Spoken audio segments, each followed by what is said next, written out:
I want to reflect a bit on the pandemic experience, which for the last couple of years, since we've gathered last, has been obviously a major event, a major disruption to our lives. So I want to reflect on what maybe that has revealed about our lives before the pandemic, what it has reflected of our lives during this pandemic experience, and maybe what it requires of us as we move forward. Like many others, the COVID-19 pandemic emerging brought me back to a classic piece of writing about public health, or maybe about public illness, and that is Albert Camus' novel, The Plague. This is a book that imagines a mysterious and deadly disease overtaking a city in French Algeria. The city shuts down, and the various characters respond to the situation in their distinct ways. The book was published in 1947, but it became a surprise bestseller once again in 2020, as we all wrestled with our new contemporary plague. Thomas Merton read The Plague and was quite familiar with Camus more generally. Merton challenged and resisted certain elements of Camus' philosophy, but in general held a great deal of admiration for Camus. Among other things, it's Camus who Merton quotes at the beginning of part 2 of Conjectures of the Guilty Bystander, attributing to him this version of a famous aphorism. Quote, "An Oriental wise man always used to ask the divinity in his prayers to be so kind as to spare him from living in an interesting era. As we are not wise, the divinity has not spared us, and we are living in an interesting era." I don't know what it says about our wisdom, but I think we certainly can agree we are living in an interesting era. Camus, of course, is best known as the most famous philosopher of the absurd. And The Plague is an examination of the various ways that people respond to that absurdity in their lives. If you're familiar with Camus and his understanding of absurdity, you likely associate it with the myth of Sisyphus, the Greek figure tragically sentenced to push a boulder up a mountain only to have it roll back down over and over again unendingly. The Plague by Camus offers a slightly more developed, more complex presentation of absurdity, and whereas the myth of Sisyphus can seem to recommend an attitude of resignation, perhaps a rather depressing message, The Plague actually affirms and validates certain positive responses to absurdity, especially in interesting times. Merton wrote at length about The Plague. A couple essays on the book are published in the volume of the literary essays of Thomas Merton, and I would recommend those to you.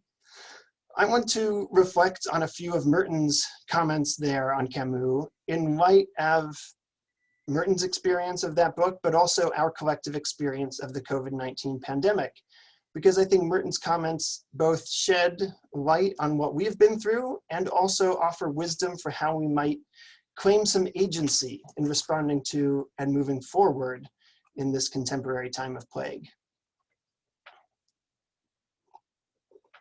So first, I invite you to think with me for a moment, recollect with me for a moment some of the bizarre, surreal, and downright absurd scenes that we've witnessed over the past year. Some of these have been quaint, maybe even amusing. Things like sports teams competing in empty stadiums with the seats occupied by cardboard cutouts. The University of Nebraska football stadium had a cardboard cutout of my mother-in-law holding my kids. Fake crowd noises piped in through the speakers. Or think of congregations of religious worshipers attending their services in their parked cars, pastors broadcasting sermons over short-range radio transmitters. Or think of those days last spring when the grocery stores experienced runs on baking supplies, or the stores ran out of inflatable pools and home haircutting devices as people scrambled to fill their time and meet their basic needs without leaving the house. Other scenes from the past year have been just straight up bizarre. For instance, recall the President of the United States suggesting from the White House briefing room with an outrageous degree of recklessness that perhaps COVID patients should be injected with bleach as a form of cleaning. Other memories from the past year are more distinctly tragic. Think of students all the way from kindergarten through college, missing out on months or even an entire year of in-person learning separated from their teachers and their classmates, instead struggling to learn from their dining rooms or their dorm rooms. Think of families visiting their parents, their grandparents through nursing home windows, and in some cases saying goodbye to their loved ones over FaceTime rather than in the room with them. Think of those terrible images we saw last spring of crematories in New York City working 24/7 while refrigerated trucks filled up with body bags after overrunning the city's morgues. These are heartbreaking images that I'm sure many of us in our comfortable, mostly first world settings could not have fathomed prior to March of 2020. Yet by now, each of us in this community of the ITMS, which is a vibrant and wide-reaching family of ministers, teachers, intellectuals, workers, artists, and seekers of all kinds, we now each have our own catalog of personal pandemic absurdities. For my part, in February of this year, my grandmother died at 88 years old. For the most part, that was an occasion for gratitude. She was very healthy for almost all of her life. I'm her oldest grandchild and was able to live quite long in her presence, and she didn't die of COVID. Nevertheless, because of COVID concerns, only a few family members were able to be present in her final days and then to attend her funeral. Aside from my parents, there's been no more enduring, formative, and caring figure in my life than this grandmother.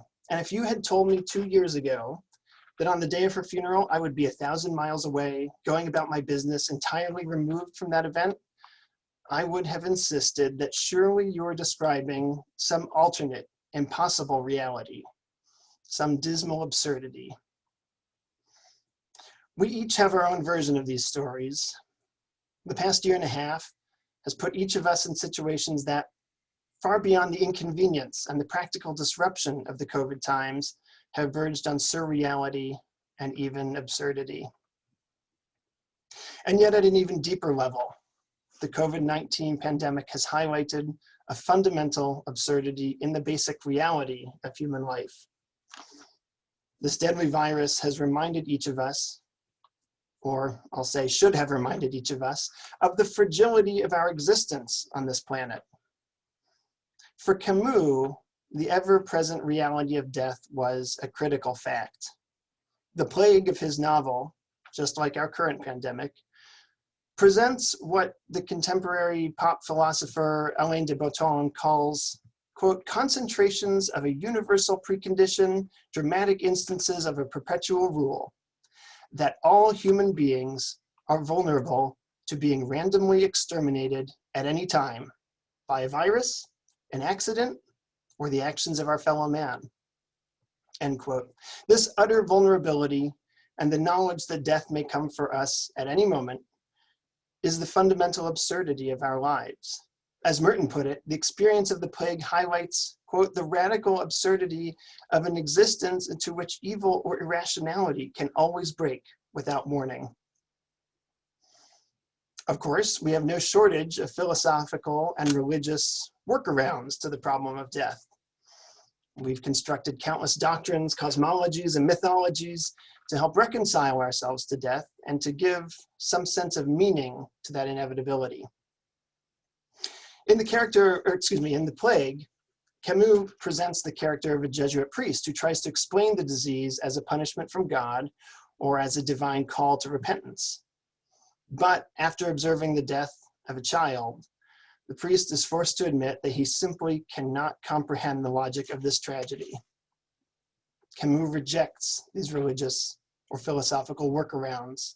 As Merton writes, Camus will not play around with any explanation that evades or minimizes the seemingly utter finality of death. Merton describes the plague in Camus' novel as having an unveiling effect.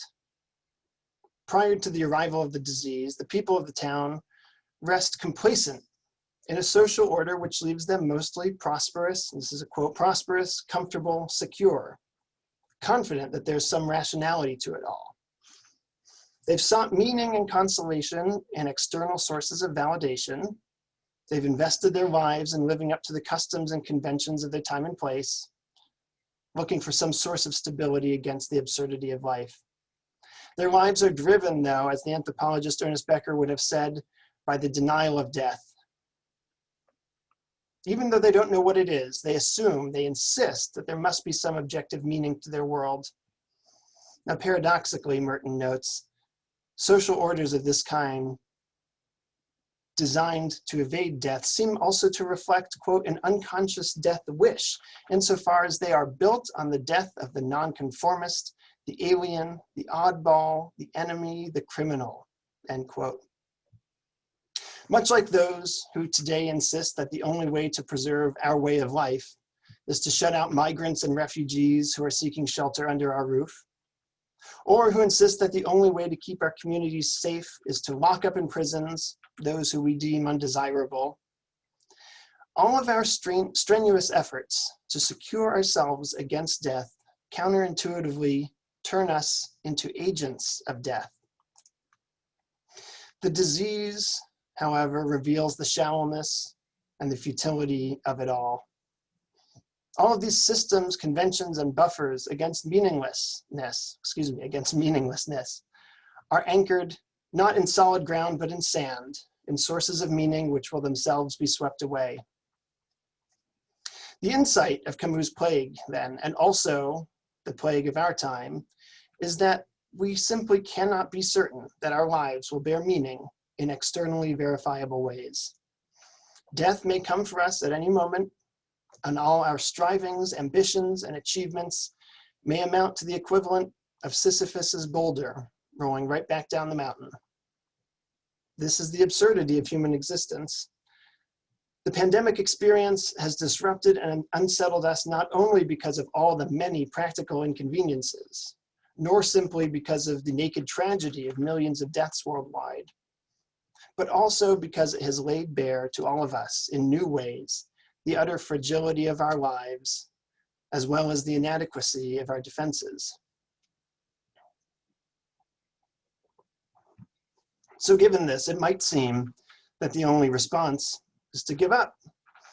If life is fleeting and our socially constructed sources of meaning will also fall away, then what is the point of going on? Where is hope to be found? Camus, however, was not an advocate of surrender. Indeed, the book, titled The Myth of Sisyphus, is a condemnation of suicide. He rejects it as yet another attempt to impose some schema of rationality onto the absurdity of life. In Camus' Nobel Prize acceptance speech, Camus said instead that he wanted in his writing to show readers, quote, how to forge for themselves an art of living in times of catastrophe. Merton writes that the first step in a response to absurdity is, quote, the affirmation that though the reasons which are supposed to justify existence do not in fact justify anything at all, one will go on living anyway. The encounter with the absurd, then, is not a dead end. It is, rather, an opening to new things. Merton says the confrontation with the absurd and the ability to be undistractedly, unflinchingly aware of it is not final. It is purely provisional. It is only a beginning. It is a clearing of the ground for something else. So what is this something else? Well, in short, according to Merton and to Camus, it is the possibility of love. Merton points to two important characters in The Plague. The first is Dr. Bernard Roux, the book's narrator, and the second is a man named Jean Tarrou, a vacationer in the plague-stricken town, and the character with whom Camus seems most to have identified himself. Even as people succumb left and right to the disease, Dr. Roux continues to treat patients, and Tarrou forms sanitary squads to fight the disease. They both place their lives at risk, and Tarrou, in fact, becomes the final victim of the disease. Merton wrote that those characters took on work that was, quote, just as dogged, in many ways just as absurd as that of Sisyphus. He continues, there are moments when their exhausting and dangerous struggle seems utterly hopeless, but they continue anyway, not in order to prove themselves better than the plague, but simply because they are alive, and they want to help others stay alive too, end quote. They gave of themselves in love of others, not because they were dependent on the hope of results, to quote Merton's famous letter to James Forrest, but rather because, having confronted the absurdity of their lives, Their only hope for making meaning was to choose to affirm the value of life itself, not only in themselves, but in others as well. This is what Camus calls a revolution, a revolt against the absurd. And Merton says that this revolution of love is the only way to create a kind of logic in the face of absurdity. Quote, "One must make every effort to build a new order of love to supersede the false order, which for all its ideology of humanitarian love or of supernatural grace is in fact a justification for murder and for hate." What this all means is that the disruption wrought in our lives by the COVID-19 pandemic is an opportunity for new things, for building new ways of living and of loving. We've all adapted to new forms of relationship with our families and our closest loved ones. For those people with whom we have not been able to share physical space, we've developed new ways of connecting. For those partners, parents, or children who suddenly last March were always around, we've developed new ways of distancing. We've become experts at Zoom, we have re-engaged our outdoor spaces, and you can now find people of all ages exchanging fist bumps in place of handshakes. The International Thomas Merton Society has adapted too, and this present conference is one example, but only one example. Additionally, to name a few other examples, the always active Chicago chapter has hosted an impressive series of speakers via Zoom. The St. Louis chapter has continued to hold its book discussion series via Zoom. In January, Doug Hertler, Judith Valenti, Brother Paul Quinnen, Jonathan Montaldo, in conjunction with Mepkin Abbey, organized an online retreat to celebrate Merton's 106th birthday in that month. The Argentina Westlands chapter is planning their second Merton conference for a virtual format this semester. Perhaps most noteworthy, as Mark mentioned at the outset, the board of directors last summer initiated the Tuesdays with Merton online lecture series, which has been planned and executed with remarkable success by Teresa Sandock, Alan Culp, and Dan Horan. And I know many of you have taken advantage of those lectures. Now, do any of these initiatives or programs, and there are many more, of course, that I didn't mention, but do any of these amount to Merton's call to build a new order of love? Perhaps not quite, but they are signs of creative imagination, which is essential to making anything new.